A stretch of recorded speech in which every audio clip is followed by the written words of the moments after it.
നമസ്കാരം. മലയാളി വാർത്ത ഇൻഡപ്തിലേക്ക് സ്വാഗതം. കലികാലമാണിതെന്ന് പറയാൻ തുടങ്ങിയിട്ട് നാളുകളേറെയായി. കലികാലത്തിൽ പല ദുഷ്പ്രവർത്തനങ്ങളും നടക്കുമെന്ന് നമ്മൾ കേട്ടിട്ടുണ്ട്. അതേ വാർത്തകൾ തന്നെയാണ് ഓരോ ദിവസം കഴിയുമ്പോഴും സംസ്ഥാനത്തിന്റെ വിവിധ കോണുകളിൽ നിന്ന്, വിവിധ ജില്ലകളിൽ നിന്ന് കേൾക്കുന്നത്. പിതാവ് മകനെ കൊല്ലുന്നു, മകൻ പിതാവിനെ കൊല്ലുന്നു, പിതാവ് ഭാര്യയെ തലക്കടിച്ച് കൊല്ലുന്നു, അമ്മായിയമ്മയെ തലക്കടിച്ച് കൊല്ലുന്നു, പെട്രോൾ ഒഴിച്ച് കത്തിക്കുന്നു, കഴുത്തു വെട്ടുന്നു. അങ്ങനെ അനവധി സംഭവ വികാസങ്ങൾ, രക്തം മരവിക്കുന്ന തരത്തിലുള്ള വാർത്തകൾ നമ്മൾ കേൾക്കുന്നുണ്ട്. സഹോദരിയുടെ മകളെ എടുത്ത് കിടച്ചിലെറിഞ്ഞതടക്കമുള്ള രക്തം മരവിപ്പിക്കുന്ന വാർത്തകളാണ് കഴിഞ്ഞ ദിവസം ഈ പുതുവർഷവും നമ്മെ തേടിയെത്തുന്നത്. ഇപ്പോഴിതാ പെട്ടെന്നുള്ള ദേഷ്യത്തിനാണ് അച്ഛനെ വെട്ടിക്കൊലപ്പെടുത്തിയ മകൻ പ്രജിന്റെ ഒരു മനോനിലയെ കുറിച്ചാണ് ചർച്ച ചെയ്യുന്നത്. പ്രജൻ പറയുന്നത് തനിക്ക് മാനസികമായി യാതൊരു ബുദ്ധിമുട്ടുമില്ല, അച്ഛനെ സ്വബോധത്തോടുകൂടി തന്നെയാണ് താൻ കൊലപ്പെടുത്തിയത് എന്ന പ്രജിൻ ഒരു ദയാദാക്ഷിണ്യമില്ലാതെ, ഒരു കൂസലുമില്ലാതെ പറഞ്ഞു വെക്കുകയാണ്. പ്രജിൻ തന്റെ അച്ഛനെ കൊല്ലാൻ തീരുമാനിക്കുന്നിടത്ത് തുടങ്ങുകയാണ് മാതാപിതാക്കളുടെ, കാലന്മാരുടെ ഓരോ പ്രവൃത്തിയും. ഇന്ന് പ്രജനെങ്കിൽ നാളെ മറ്റാര് എന്ന ചോദ്യമാണ്.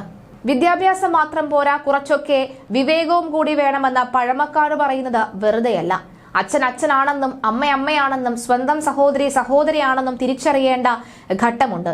അതിനി എത്ര തന്നെ പ്രകോപനപരമായാലും സ്വന്തം ജീവൻ ഈ ഭൂമിയിലേക്ക് വരാൻ കാരണക്കാരായവരെ മാതാപിതാ ഗുരുദൈവം എന്നാണ് നമ്മൾ മനസ്സിലാക്കുന്നത്, എന്നാണ് നമ്മൾ പഠിക്കുന്നതെന്ന് ചിന്തിക്കാൻ പോലും ശേഷിയില്ലാത്ത തരത്തിൽ സ്വന്തം കൈകൊണ്ട് തന്നെ അച്ഛനെ കൊല്ലുന്നതും ആ അച്ഛൻ തന്റെ കൺമുന്നിൽ ചോരയിൽ വാർന്ന് പിടഞ്ഞു മരിക്കുന്നതും കണ്ട് ആസ്വദിക്കുന്ന ഒരു കൂട്ടം മക്കൾ, ഒരു കൂട്ടം പ്രജന്മാർ നമുക്കിടയിൽ ഇനിയുമുണ്ട് എന്നാണ് ആ സത്യം നമ്മൾ മനസ്സിലാക്കേണ്ടത്. എന്തായാലും കൊല്ലാൻ ഉദ്ദേശിച്ചിരുന്നില്ല എന്ന് പ്രജൻ പറയുമ്പോഴും അച്ഛനെ പിന്തുടർന്ന് വെട്ടി പരിക്കേൽപ്പിക്കുകയായിരുന്നു എന്ന സത്യം കൂടി നമ്മൾ മനസ്സിലാക്കേണ്ടതുണ്ട്.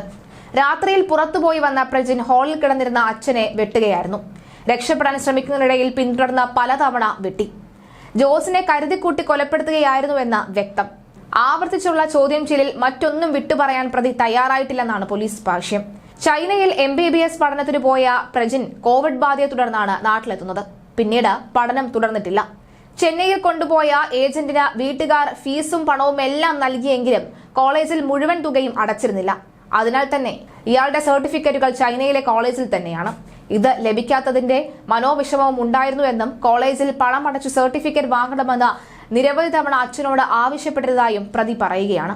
ഇയാളുടെ അച്ഛൻ എന്ന് പറയുന്ന ജോസ്, പ്രജിന്റെ അച്ഛൻ ജോസ് വളരെ നല്ലൊരു മനുഷ്യനാണെന്നും കുടുംബകാര്യങ്ങളിലും ഒപ്പം അതുപോലെ തന്നെ നാട്ടുകാരുടെ പല കാര്യങ്ങളിലും ഇടപെട്ട് പ്രശ്നങ്ങൾ പരിഹരിക്കുവാനും നല്ല മനസ്സുള്ള ഒരു ഉടമയാണ് എന്നുമാണ് നാട്ടുകാർ പറയുന്നത്. നാട്ടുകാരുടെ വാക്കുകൾ ഒന്ന് കേൾക്കാം. എൻ്റെ ഒരു മകൾ 2 കിഡ്നിയും ഫെയിലറായി തുടങ്ങുന്ന സമയത്ത് ആ കുഞ്ഞിനെ സഹകരിക്കാൻ വേണ്ടിയൊക്കെ വളരെ മെസ്സേജൊക്കെ അയച്ച് സഹകരിച്ച ഒരു പയ്യനാണ്. കുടുംബമായിട്ടുള്ള കാര്യം അറിയില്ല. ഇങ്ങനെ ചൈനയിലാണ് പഠിച്ചത്. ചൈനയിൽ പഠിച്ചു, വിദ്യാഭ്യാസം പൂർത്തിയായി എന്ന് പറഞ്ഞു. സർട്ടിഫിക്കറ്റ് വാങ്ങിക്കാൻ കഴിഞ്ഞില്ലെന്നാണ് പറയുന്നത്. അത് അവിടെ ഈ പറഞ്ഞ പോലെ തൃശ്ശൂരിലെ ഇവിടെ ഒരു ഏജൻറ്റ് പൈസ വാങ്ങിച്ചു, തട്ടിച്ചു. അവിടെ പൈസ അടച്ചില്ല. കോളേജിൽ അടയ്ക്കാതെ വന്നപ്പോൾ സർട്ടിഫിക്കറ്റ് കിട്ടിയില്ല. അതുമായിട്ടുള്ള എന്തെങ്കിലും പ്രശ്നമുണ്ടോ എന്ന് അറിയത്തില്ല. മറ്റേ ലഹരിയുമായിട്ട് ഈ പറയുന്നതൊട്ട് ഒട്ടും യോജിക്കാൻ പറ്റുന്നില്ല. അങ്ങനെ ലഹരി ഉപയോഗിക്കുന്നതായിട്ട് അറിയുകയില്ല. ഞാൻ പല കാര്യവും നേരിട്ട് സംസാരിച്ചിട്ടുള്ളതാണ് അവന് പല പ്രാവശ്യവും. ചർച്ചിൽ വരും, ഞങ്ങളുടെ ചർച്ചിലാണ് വരുന്നത്. അതുകൊണ്ട് അങ്ങനെ അറിയാവുന്നുള്ളത് കൊണ്ട് ഒരിക്കലും ലഹരിക്ക് അടിമയെന്ന് എനിക്ക് പറയാൻ സാധിക്കില്ല. മുമ്പ് വല്ലതും ഉണ്ടായിരുന്നോ എന്ന് അറിയത്തില്ല. ഈ ഇടക്കാലങ്ങളിലൊന്നും അങ്ങനെയുള്ള സംഭവമില്ല. കുടുംബം വളരെ സ്നേഹമാണ്. അവർ വലിയ സ്നേഹമായിട്ടാണ് പോയിക്കൊണ്ടിരുന്നത്. ബാക്കി എന്താണ് ഈ സാഹചര്യങ്ങൾ, ഒരു മനുഷ്യന്റെ സാഹചര്യം എപ്പോഴാണ് എന്താണ് നമുക്ക് പറയാൻ പറ്റത്തില്ലല്ലോ. ബുധനാഴ്ച രാത്രി എല്ലാവരും ഉറങ്ങാൻ തയ്യാറെടുക്കുന്നതിനിടയിലായിരുന്നു മകൻ അച്ഛനെ വെട്ടിക്കൊലപ്പെടുത്തിയ സംഭവം അരങ്ങേറുന്നത്. അമ്മയുടെ നിലവിളി കേട്ടെത്തിയ നാട്ടുകാർ അടുക്കളയിൽ ചോര വാർന്ന് മരിച്ചു കിടന്ന ജോസിനെയും മൃതദേഹത്തിനരികിൽ ബോധരഹിതയായിരുന്ന സുഷമയെയുമാണ് കണ്ടത്. ആ കാഴ്ച വല്ലാതെ രക്തം മരവിപ്പിക്കുന്നതാണ് എന്നാണ് പഞ്ചായത്ത് വൈസ് പ്രസിഡന്റിന്റെ പ്രതികരണം. ഞാൻ ഇന്നലെ ഹോസ്പിറ്റലിൽ പോയിട്ട് ഇങ്ങനെ പോയപ്പോൾ പോലീസാണ് എന്നെ വിളിച്ചത്. ഇങ്ങനെ ഒരു മരണമുണ്ട്, മെമ്പർ അറിഞ്ഞു എന്ന് ചോദിച്ചു. ഞാൻ പെട്ടെന്ന് ഒരു 5 മിനിറ്റിനുള്ളിൽ അവിടെ പോയപ്പോൾ ഈ ജോസ് എന്ന് പറഞ്ഞ പിതാവിൻ്റെ പുറത്തായിട്ട് അമ്മ ബ്ലഡിൽ കുളിച്ച് കിടക്കുകയായിരുന്നു. അപ്പോൾ ഞങ്ങൾക്കൊരു ഡൗട്ടുണ്ട്, പിന്നെ ഇവർക്ക് വെട്ടുകൊണ്ടിട്ടുണ്ടോ, അത്രയ്ക്ക് ബ്ലഡായിരുന്നു, തളം കെട്ടി കിടക്കുകയാണ്.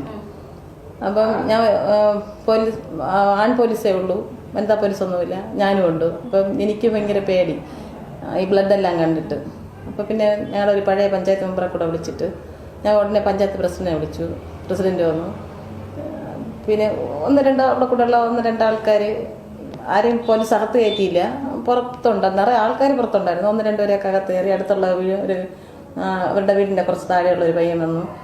അപ്പോൾ ഇവർക്ക് എന്തെങ്കിലും പറ്റുമോ അറിയാൻ വയ്യ, അത്രയ്ക്ക് ബ്ലഡായിരുന്നു ഇവരുടെ ശരീരം മൊത്തവും, മുഖത്ത് വായുടെ പല്ലിൻ്റെ അവിടെ ഡ്രസ്സ് മൊത്തവും ബ്ലഡായിരുന്നു. അപ്പോൾ ഇവർക്ക് ഇനി മുറിവുണ്ടോ എന്ന് അറിയാൻ കരുതി ഞങ്ങളിവരെ ഞാനും വേറെ മെമ്പറും കൂടി ഇവരെ തൂക്കിയെടുത്തു. പോലീസുകാരൊക്കെ കൂടെ സഹായിച്ചു. ആംബുലൻസ് കയറ്റി അവിടെ ഹോസ്പിറ്റലിൽ കൊണ്ടുപോയി മൊത്തം പരിശോധിച്ചപ്പോൾ അവർക്ക് വേറെ മുറിവ് അങ്ങനെയൊന്നുമില്ല. പക്ഷെ അവർ മാനസികമായിട്ട് അങ്ങ് തകർന്നു പോയി.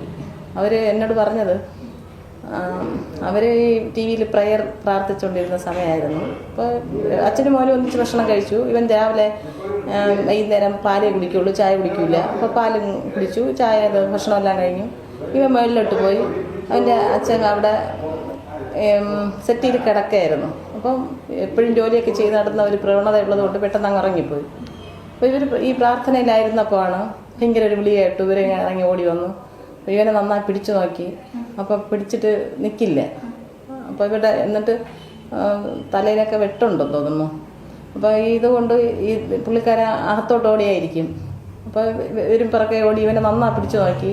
ഇവർ നിന്നില്ല. എന്നിട്ട് ഇവർ റോഡിൽ ഇറങ്ങി ഓടി ഇങ്ങനെ ഭയങ്കരമായിട്ട് വിളിച്ചു, ആരെങ്കിലും വന്ന് രക്ഷിക്കട്ടെ, ഹോസ്പിറ്റലിലെങ്കിലും കൊണ്ടാണ്. അപ്പോൾ ആരും വന്നില്ല. ഇവർ ഈ മുഷിഞ്ഞ വിഷത്തോട് നിന്നതുകൊണ്ട് വീട്ടിൽ നിന്നല്ലേ. അപ്പോൾ രാത്രി ആയതുകൊണ്ട് ഒരു സ്ത്രീ നടറോട്ടിൽ നിന്ന് വിളിച്ചപ്പോൾ എന്താണെന്ന് അറിയാത്തത് കൊണ്ട് എല്ലാവരും അങ്ങ് പോയി. അപ്പോൾ ഒരു ബൈക്കുകാരൻ താഴെ എവിടെ പോയി പറഞ്ഞ് അങ്ങനെയാണ് സ്റ്റേഷനിൽ എന്തോ അറിയിച്ചതെന്നാണ് എനിക്ക് തോന്നുന്നത്. എന്നിട്ട് ഇവർ തിരിച്ചു വന്നപ്പോൾ എനിക്ക് തോന്നുന്നു ഇവർ മരിച്ചു കാണും. അപ്പോൾ അവർ അപ്പോഴേ ഇവരെ കെട്ടിപ്പിടിച്ചിട്ട് ആ ബോഡിയുടെ പുറത്ത് കിടക്കുകയായിരുന്നു. ശരീരത്ത് അവിടെയൊക്കെ ഭയങ്കര ബ്ലഡായിരുന്നു. നൈറ്റി മൊത്തം മുഖത്തും എല്ലായിടും. അപ്പം എന്നെ ഹോസ്പിറ്റലിൽ കൊണ്ടുപോയി ട്രിപ്പൊക്കെ ഇട്ട് ഡ്രസ്സെല്ലാം മാറ്റി. അവർക്ക് മുറിവൊന്നും പറ്റിയില്ല. പക്ഷേ ഞാൻ ചോദിച്ചു, നിങ്ങളുടെ വീട്ടിലെന്തും പ്രശ്നമുണ്ടോ? ഒരു പ്രശ്നവുമില്ല. 2 പേരും അച്ഛനും മോനും ഒന്നിച്ചാണ് ഭക്ഷണം കഴിച്ചത്. ഭക്ഷണം കഴിച്ച് പിരിഞ്ഞു പോയതാണ്. അതിൻ്റെ ഇടയ്ക്ക് എന്ത് പറ്റിയെന്നറിയാൻ വയ്യ എന്നാണ് അമ്മ പറയുന്നത്. നിലവിലെ സാഹചര്യത്തിൽ ഈ ഒരു കഥ ഇന്ന് അവസാനിക്കുകയില്ല. പലതും നമ്മൾ കേൾക്കേണ്ടി വരും. പക്ഷേ ഇന്ന് അവസാനിക്കട്ടെ എന്നൊരു പ്രാർത്ഥന മാത്രമേ നമുക്ക് ചുറ്റുമുള്ളൂ.